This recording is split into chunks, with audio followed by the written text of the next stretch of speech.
What's up everyone, Ryan here. Today we're doing some quoted repairs at a vacant pharmacy in Pittsburgh, Pennsylvania. We got a heat exchanger, some control boards, flame sensors, igniters, a couple of blower motors.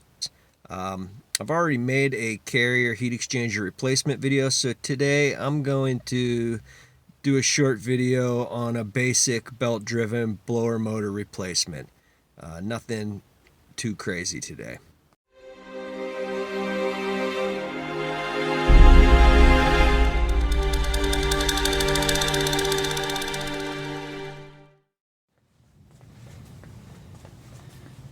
I guess we're doing vacant drugstores now.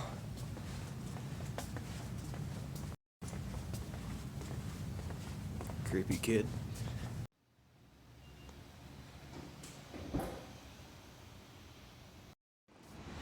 Alright. We got a heat exchanger, 2 blower motors, and miscellaneous parts to replace. And this is one of the blower motors that was written up. So I'm just going to go ahead and replace this.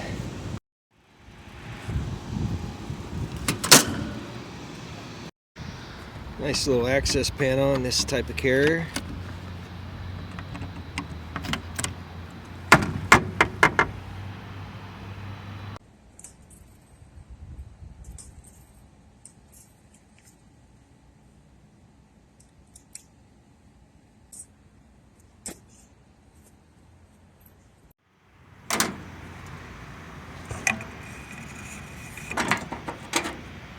Okay, we're going to remove 3 bolts. 1, 2,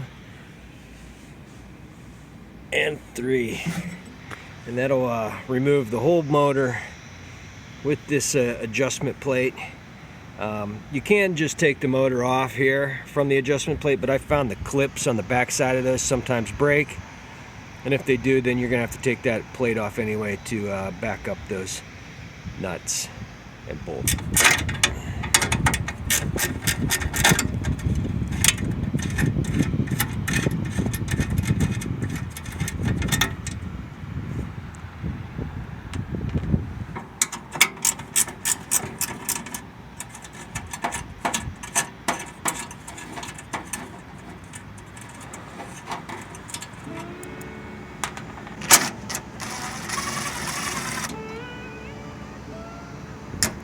Just go ahead and take all the wiring apart, and you can refer to the data plate on the motor to see exactly how to wire the new motor up.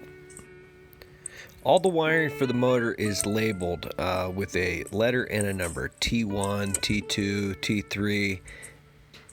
Depending on what the voltage of the unit is, whether it's 208, 230, or 460, it's going to tell you right on the data plate how to wire the unit up. Basically, whatever the voltage of the motor is, it's going to tell you exactly how to wire this motor up. Different wires are going to have to be wired together with the line voltage wires that come into the motor. And basically just follow the data plate. It's pretty simple. As long as you follow what it says on the wiring schematic on the motor, you'll be in good shape. I like to make sure all the wiring connections are good and tight. I give a pull on each wire after I've wire nutted them together. A loose wire causes resistance, and resistance causes heat, and heat causes melted wires and melted wire nuts, and basically a failed motor.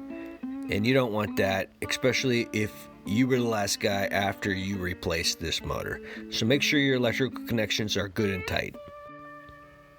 After you've wired everything up, you test the motor, and if the rotation is backwards, you can always switch one of these legs of power, either inside the electrical compartment for the motor or at the blower contactor itself. So after everything is wired up and you've made sure all your connections are good and tight, go ahead and bundle everything up, stick them back in the electrical compartment, and replace the electrical cover panel.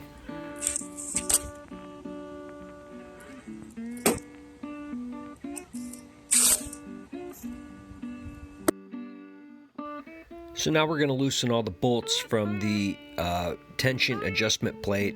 I like to pull the entire adjustment plate and motor, because on the back side of the adjustment plate are clips that hold the nut in place. I guess it's to make it easier for you to just replace the motor, but a lot of times I find that you start loosening up that bolt, the clip that holds the nut breaks, and basically you have to remove the adjustment plate anyway, because now the nut is broke loose.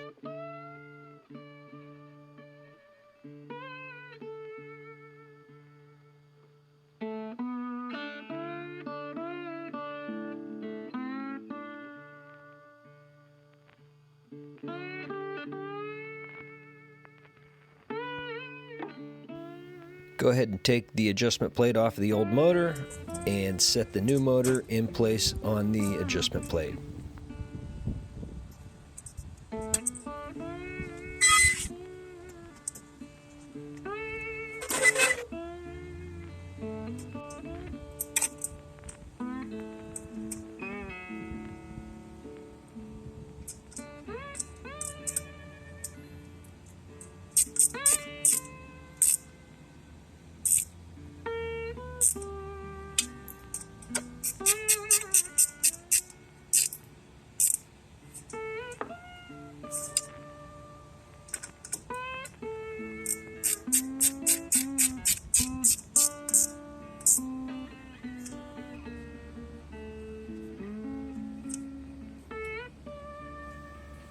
Now that the motor is secured down to the adjustment plate, go ahead and stick it all back into the motor mount inside the blower compartment.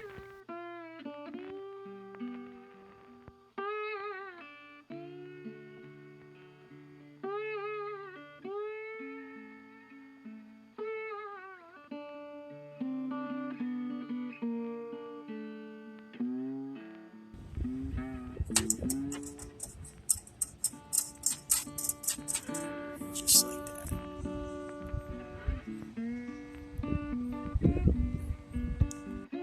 I'm just going to open up the new pulley to the same width that the old pulley was. Alright, I got my belt and pulley all locked down. Can adjust the tension on this by prying back on this adjustment plate. And once you got everything in place, tighten everything down. New contactor, and this one is done. And we must have guessed correct because our rotation is good. Pulling in, belt sounds good, everything looks good. I got a couple more things to do to this unit, and we're gonna wrap it up.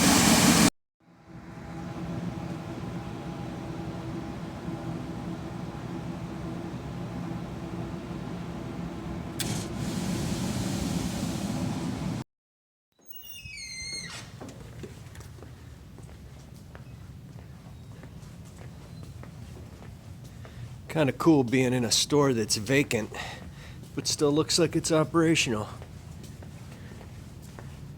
Not a thing on the shelves.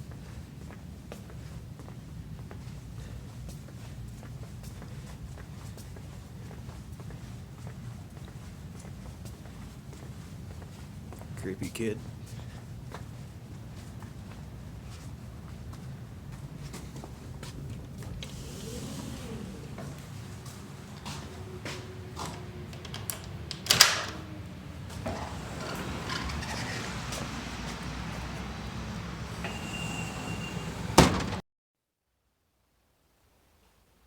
All right, nothing too crazy today. Just like I said, a basic blower motor replacement. I know a lot of guys are going to think that was simple, and it was simple. But, you know, if somebody stumbles across this video, is new to the trade, it might have helped them out. So if you like the video, please like and subscribe, and check out some of the links on the screen. And I'll see you on the next one.